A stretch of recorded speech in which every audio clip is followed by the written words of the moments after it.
the people are at on every issue. We're just going to have to be loud. Yeah, exactly. We just have to talk loud. Can you hear me okay? Yes. So, yes. I think one of the Yes. issues that, when it comes to that understanding what the constituents want, and that is part of, we talk about what brought me to the point of wanting to run, and then how do you have values, right? How do you define what it is you're going to vote on, what passions you're going to pursue? And I think a lot of that is done through your life experiences, right?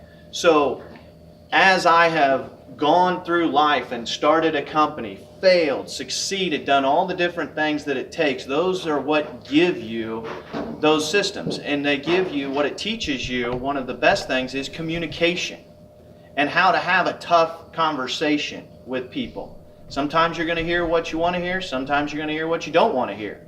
But the fact is, you have to be willing to have that communication or you cannot do the job effectively.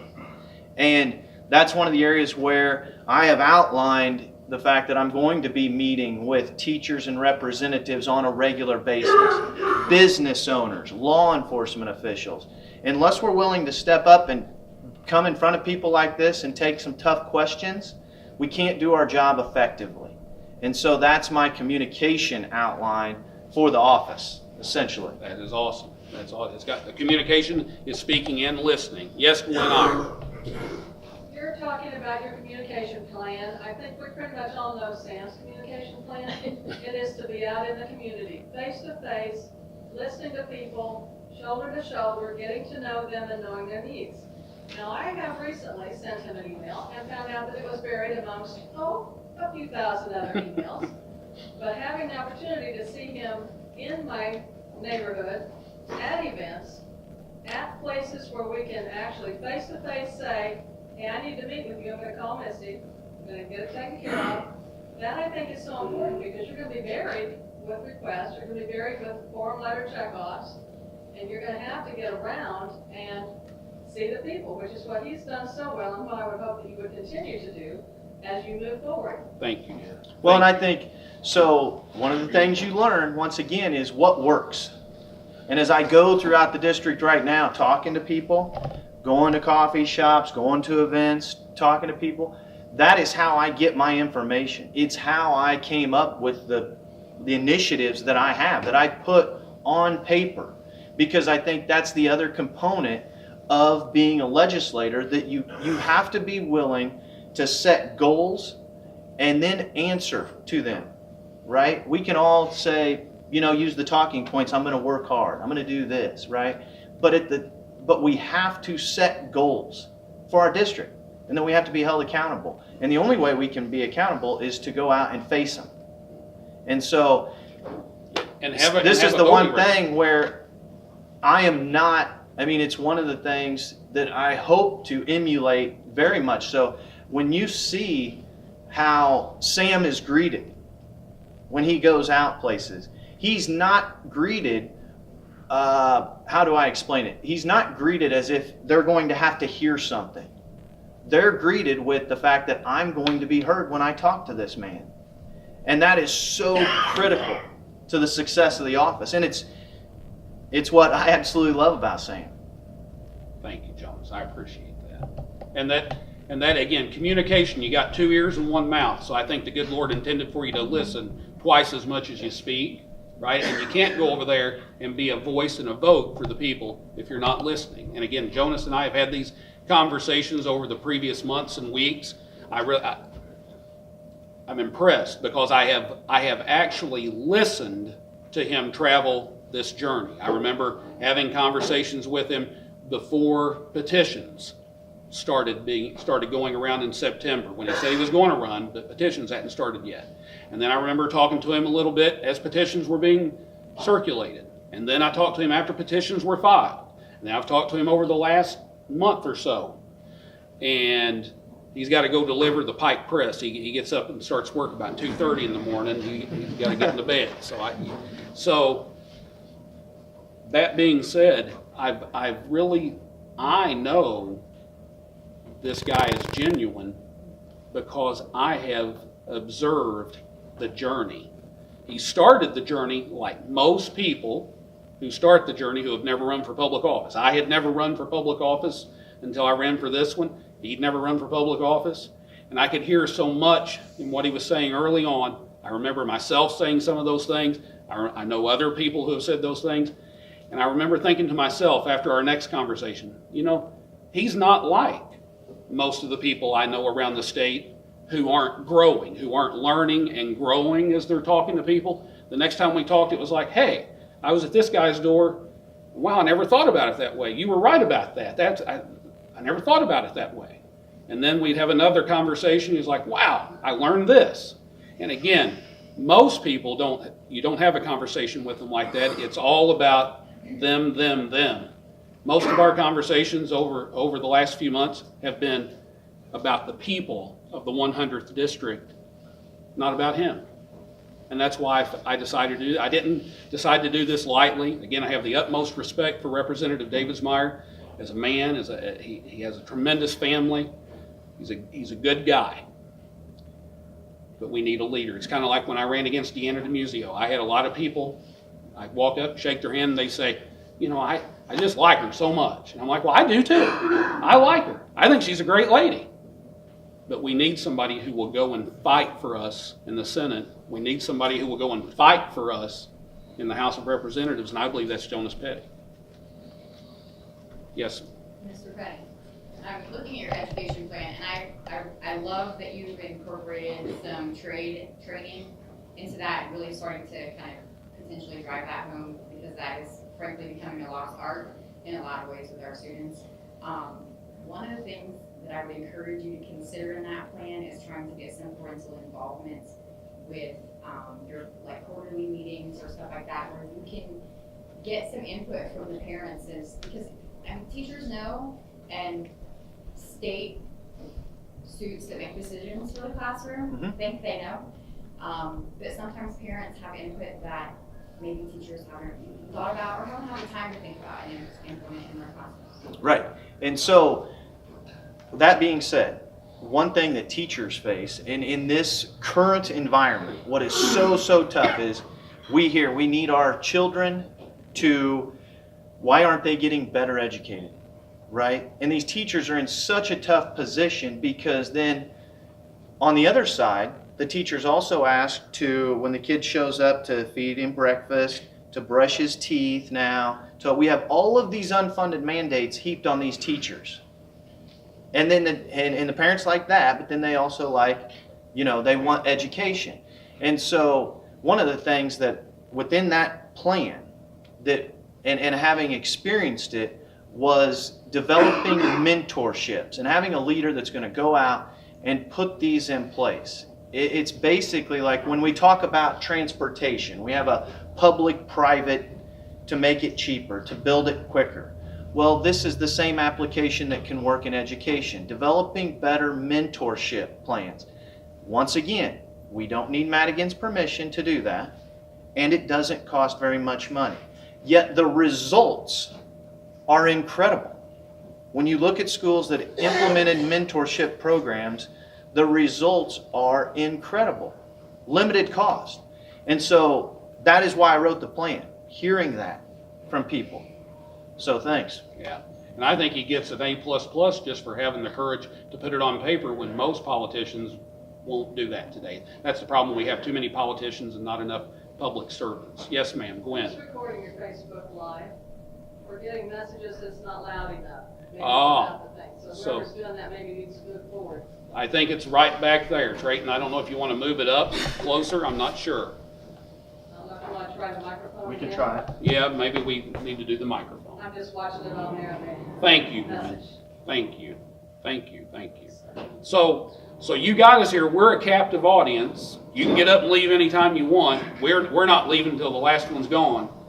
So anything you want to talk about, and again, I want you to understand. Yeah, I want you to understand, I can't make everybody happy all the time. He can't either. Nobody can. If we elected you or you or you or you or you, you're not going to go over there and make everybody happy all the time. Since Cain slew Abel, no two people have ever agreed 100% of the time on 100% of the issues. Families don't agree, business partners don't agree. You're not always going to agree. But your representative should be able to give you an explanation. The explanation has to be more than, well, Madigan's in charge and we can't do this, or Rauner told me I couldn't. There's got to be more to it than that. We shouldn't be sending people to deliver constitutional obligations who use those kinds of excuses. Anything else? I'm going to be disappointed if you're going to let us off this easy. Really? Yes, ma'am. Teresa. I'm from Pittsfield. I grew up here. 4 years ago, I got married and it required me to move to Springfield. Springfield is a whole different ballgame than Pike County. Those people are not nice. I was very involved in the Republican Party over there. I worked out of headquarters. I walked in parades, as Sam knows. Yes. I attended North End and late night business meetings. I was very involved. I was even at the dinner where the governor decided to take on Sam McCann in front of hundreds of people over his vote. And it shocked everybody in the room. So what you're hearing out of him is true. I know it seems far-fetched, but I've been over there and witnessed it myself. This is how they play ball over there. So if you want to elect these two men, you better get out and work in smaller counties so that you can undo what Sangamon County is trying to do, because they will have, there's no stopping them. They will play dirty, they will lie, they will do whatever they have to do to win. And Sam McCann is a perfect example of that. They went after him, lied, everything they could do to beat him, and they still couldn't do it. So these two men are going to need the smaller counties to back them, to get them in, because Sangamon County is going to come out against them. It is so bad. I don't do anything in the Republican Party in Sangamon County. I quit months ago. After what they did to Sam, I started making phone calls out of Sangamon County into Pike County for him. I don't go to their nightly meetings. I don't walk in their parades. I don't go to headquarters. I just totally stop. I don't associate with those kind of people. And I don't think you guys would like them, and you wouldn't like who they're putting in office and how they do business. So you need to get behind these two men. Thank you, Teresa. Thank you. God bless you, dear, for being courageous. You know what, Teresa, just, I'm thinking the whole time you're standing up there talking, and I thank you for that. That is so sweet of you. You know, I used to think for the longest time in my life, I thought that courage was the ability to not be afraid in a very fearful situation, right? That's what I thought as a very young man. I thought courage equals you're in a really dangerous situation where everybody around you is afraid and you don't feel fear. Well, that's not courage. That's insanity. Only a fool, only someone who's insane would find themselves in a very dangerous situation and not feel fear. Courage is having the ability to overcome that fear, to get a hold of yourself and say, okay, I have a job to do, I have a duty to perform, and I'm going to do that job. I'm going to perform that duty, even though it may kill me. I may get killed, I may get maimed, my name may get dragged through the mud, but I'm going to do my duty. I'm going to have the courage to stand up and do what's right. Teresa, thank you for having all kinds of courage, and you are an inspiration. Thank you. You got anything for this guy? I'm telling you what, I'm in the 100th district. See, we're in the same district where I'm at down there in Plainview, Illinois. I used to be in Carlinville, but the post office decided I'm in Plainview now. That's a whole other conversation. So, people said, well, Sam, what's up with this? You used to be in Carlinville, now you're in Plainview. Well, like I say, it's a long conversation. So we're in the 100th district. And so one of the questions, I know how he's going to answer this because this is what I've kept saying to him all fall and winter long. But Jonas, can you look these people in the eye and pledge to them that you will have the courage, that you won't go there and be a yes man for anybody, but that you will carry you will carry the message that you receive from the district to Springfield on their behalf. Absolutely. Yeah. Yes, without question. Like I said, it's why I got in the race, is to, when you sit on the lunch bucket at lunchtime and you hear the guys around you talk and you see what they go through, as all of you do, in your capacity as people who get up and go to work every day, state workers, mechanics, farmers, whatever it is, right? That takes courage every day, because we see a lot of it not happening. And so, but you also need someone to fight for you, because we do see the special interest and they're working overtime against each and every one of us. And so I absolutely pledge to each and every one of you to work as hard as I can.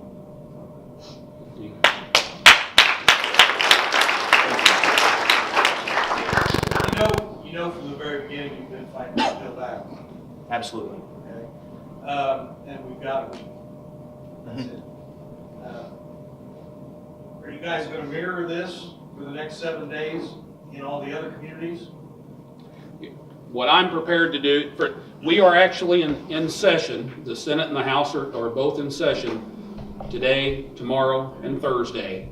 Believe it or not, it's actually, I know we don't have a whole lot to show from it, but it's a pretty busy time over there when we're in session. So tomorrow and probably Thursday is going to be difficult for me to get out very much, maybe Thursday evening. But I know Jonas is going to be working it hard, and then either Thursday evening or Friday morning, we're going to become Siamese twins. And we're going to work it hard. And I know it's at the 11th hour. We know that, but I believe in miracles. You know, to deliver the message, it's just very important to, social media as a driver, right? We know that's how we can deliver the message. We're going to shoot some video and deliver that message that way.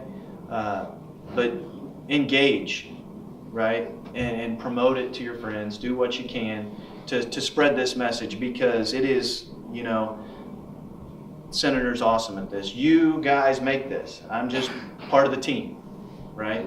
And we can do this.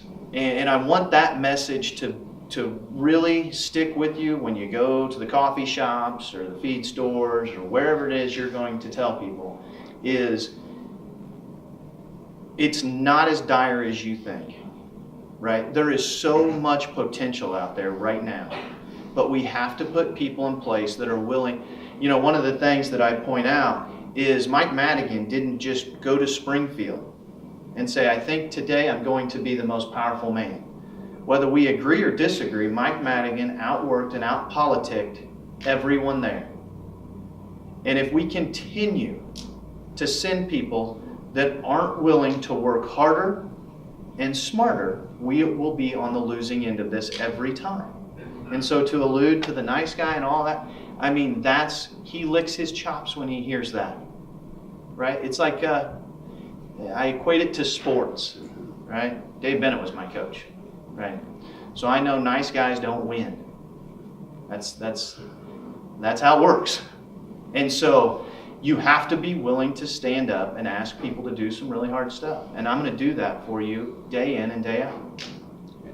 And we're going to ask you, for any of you who agree with us, we hope that's everybody. If it's not, we understand that too.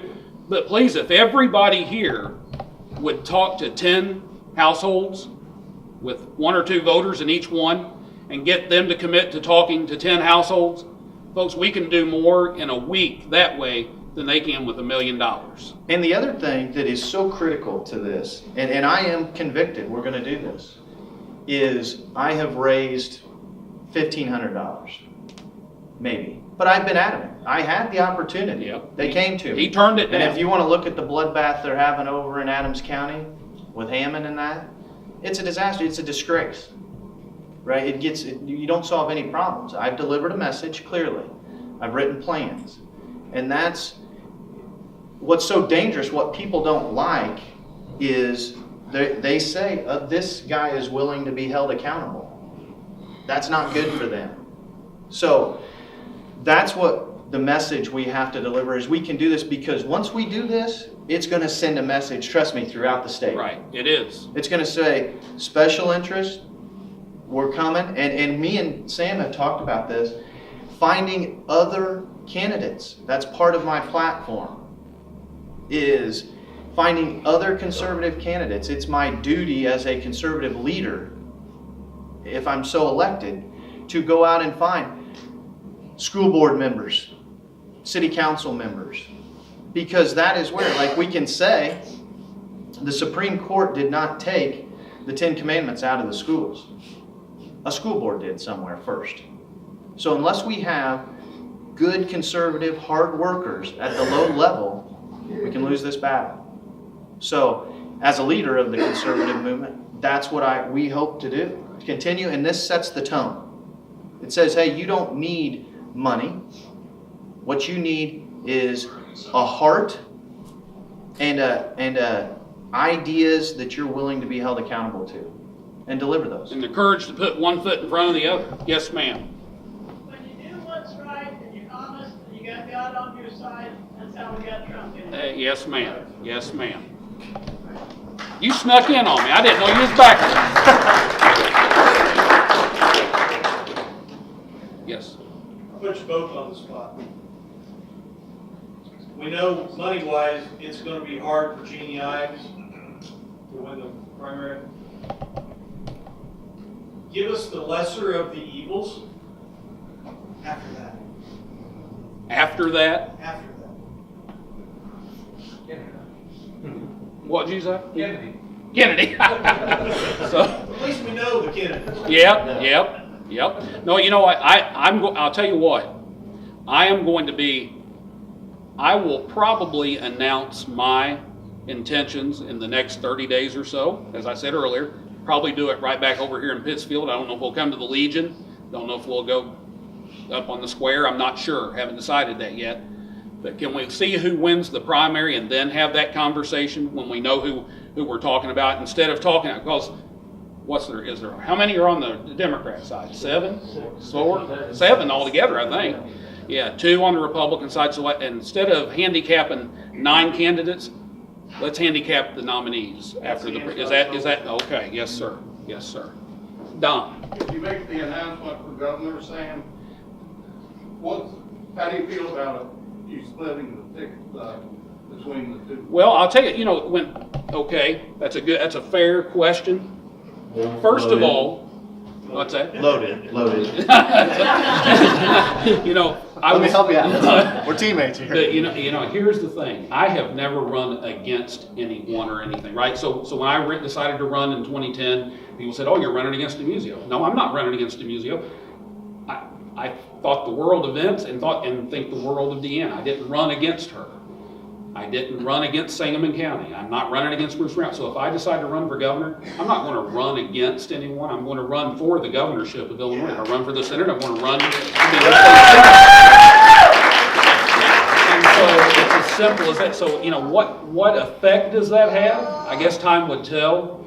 But we're going to run for a leadership position, not to hurt anyone, not to minimize someone, but just to be a good public servant. We're going to run for the seat.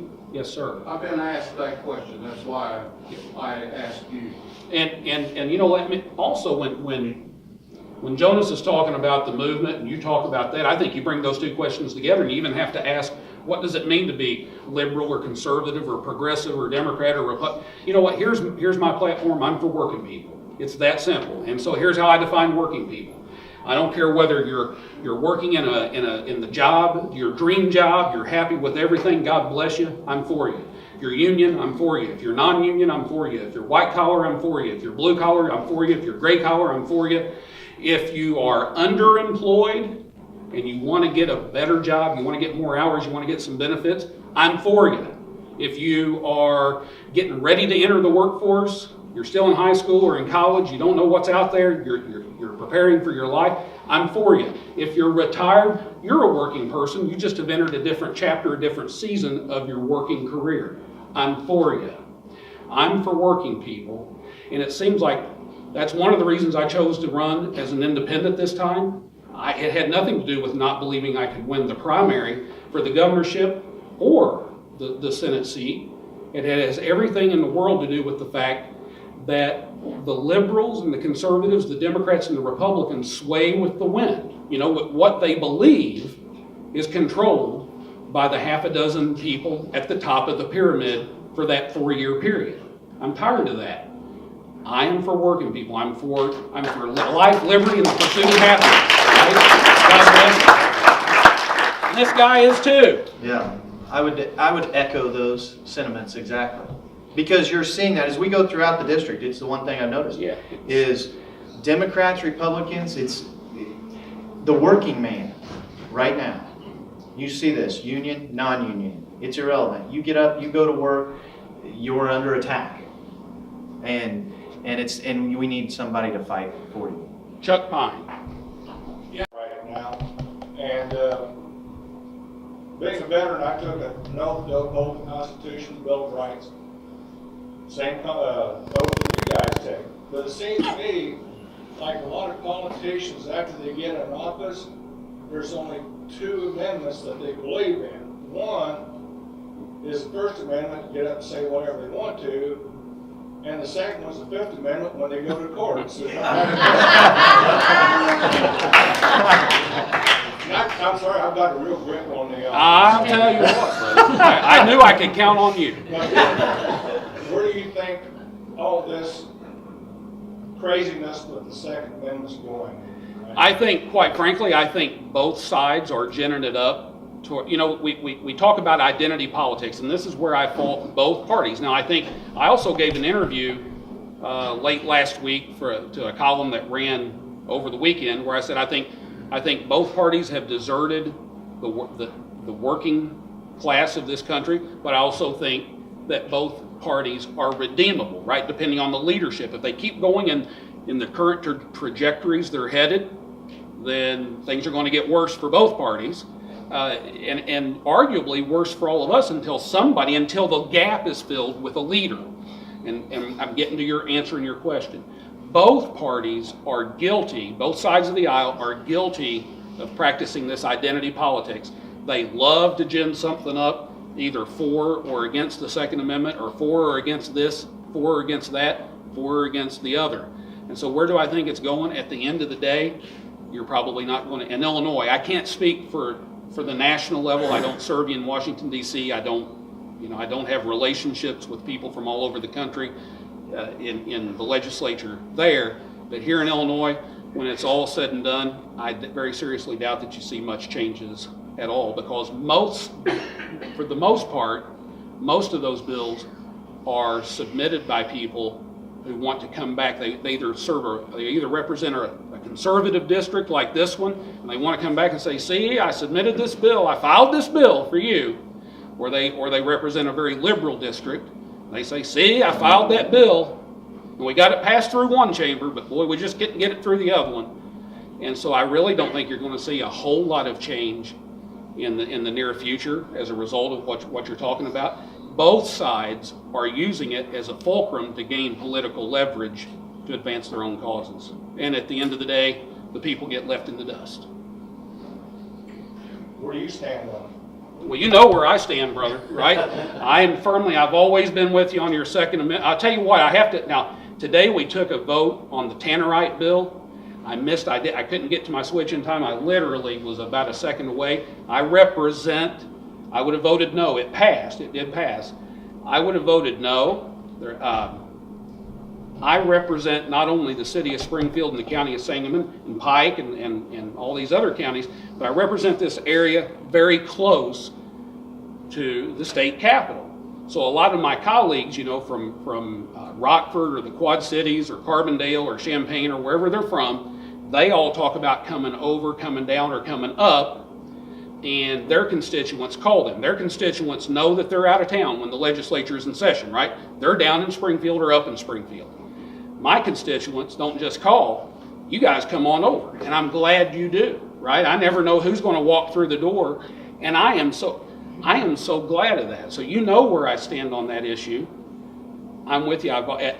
I've always been with you, and today I actually had a constituent outside the chamber, and I walked out to visit with that person, and by the time I got back to my desk, I missed the button. Now I stood up, and said, Mr. President, I'd like to be recorded as a no on that previous bill, but that won't add me to the roll call. It'll be part of the permanent record, but it won't add me to the roll call. But you didn't vote present. I didn't vote present. And I missed the button because I was talking to a constituent. See, I could have been in there getting my marching orders from the party, but I wasn't.